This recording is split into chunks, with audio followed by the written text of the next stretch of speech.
Dear viewers welcome to my channel.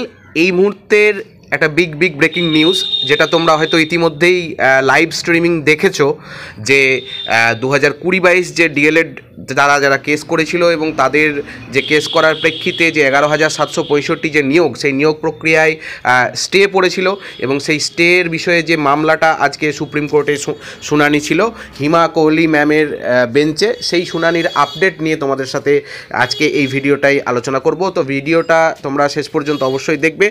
প্রথমেই যেটা বলে রাখি যে আপাতভাবে কিন্তু স্টেটা উঠে গেছে, এটুকু বলাই যায়। হ্যাঁ, তোমরা বলতে পারো যে স্টে এখনও পুরোপুরি ওঠেনি, আবার পরবর্তী ডেটে এরা যেগুলো দেওয়ার কথা সেগুলো না দিতে পারলে হয়তো স্টে উঠবে না, এরকম অনেক ব্যাপার স্যাপার আছে। তো মূল বিষয় যেটা তোমাদের বলি, যেটুকু বুঝেছি, যে স্টে কিন্তু মোটামুটি উঠে গেছে, বা বিস্তারিতভাবে বললে প্রাইমারি নিয়োগ যে 2022 অর্থাৎ যে 2014 সাল এবং 2017 সালের টেট পাস যারা ক্যান্ডিডেট তারা যে ইন্টারভিউটা দিয়েছিল, সেই ইন্টারভিউয়ের যে প্যানেলে যেটা স্টে মামলা ছিল, সেই মামলার আপডেট হিসেবে যেটুকু পেয়েছি সেটা হচ্ছে যে 11,500 যে প্রাইমারি নিয়োগের স্টে, সেটা কিন্তু আপাতভাবে বলছি উঠে গেছে।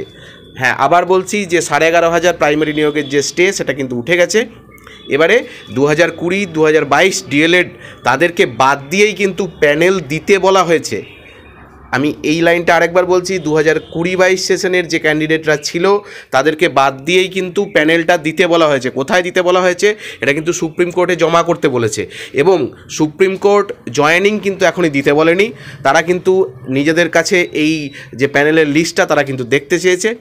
স্টেটা উঠিয়ে দিয়েছে, কিন্তু তারা দেখতে চেয়েছে প্যানেলটা, এবং তারা এখনই যে নিয়োগ দিতে নিষেধ করেছে বা এখনই কিন্তু নিয়োগ দিতে বারণ করেছে, এমনটাই কিন্তু জানা যাচ্ছে যে এখনই নিয়োগ কিন্তু হবে না। এবার মামলার পরবর্তী যেটা শুনানি রয়েছে সেটা হচ্ছে আগামী সোমবার। আগামী সোমবারে কি উঠে আসে অবশ্যই আপনাদের সঙ্গে শেয়ার করব। তবে আজকের আরও যে বিষয়গুলো রয়েছে সেটা হচ্ছে যে এই পরবর্তী শুনানিগুলোতে ঠিক করা হবে যে জয়েনিংটা কবে দেবে, অর্থাৎ স্টেটা যেটা উঠে গেছে, তারা যে লিস্ট চেয়েছে এরপরে নিয়োগটা দিতে মানা করেছে, এখনই সোমবারে ঠিক হবে কিন্তু যে তারা জয়েনিংটা কবে দেবে নেক্সট হিয়ারিংয়ে। আর কি শুনতে পাচ্ছি আমরা এখান থেকে, যে এর সাথে বাইরে কত ভ্যাকেন্সি রয়েছে, অর্থাৎ 11,765 এই ভ্যাকেন্সিটা বাদ দিয়ে বাইরে আর কত ভ্যাকেন্সি আছে সেটা বোর্ডে কিন্তু নির্দেশ দিতে বলা হয়েছে, এবং একটা এফিডেভিট আকারে এটাকেও কিন্তু জমা করতে বলা হয়েছে।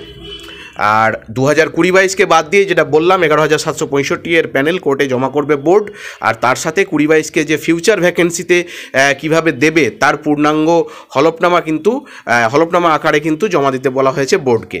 অর্থাৎ আপাতভাবে 2022-কে বাদ দিয়ে প্যানেল প্রস্তুত করতে হবে, কিন্তু 2022-এর জন্য কিন্তু ফিউচারে একটা ভ্যাকেন্সি কিন্তু রাখা হয়েছে, এবং সেটা কিভাবে দেবে তার পূর্ণাঙ্গ হলফনামাও কিন্তু বোর্ডকে দিতে বলা হয়েছে সুপ্রিম কোর্টে।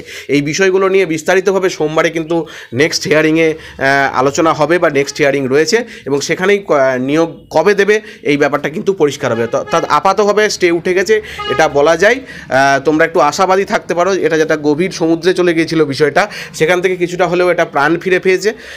এই মুহূর্তে নিয়োগ হোক বা না হোক, একটা নিয়োগ হওয়ার একটা সম্ভাবনা কিন্তু অবশ্যই তৈরি হয়েছে, এবং বোর্ড যদি ঠিকঠাকভাবে তথ্য জমা করতে পারে তো অবশ্যই এই নিয়োগ প্রক্রিয়া খুব তাড়াতাড়ি হবে, এমনটাই মনে করা হচ্ছে। ভালো থেকো, ধন্যবাদ।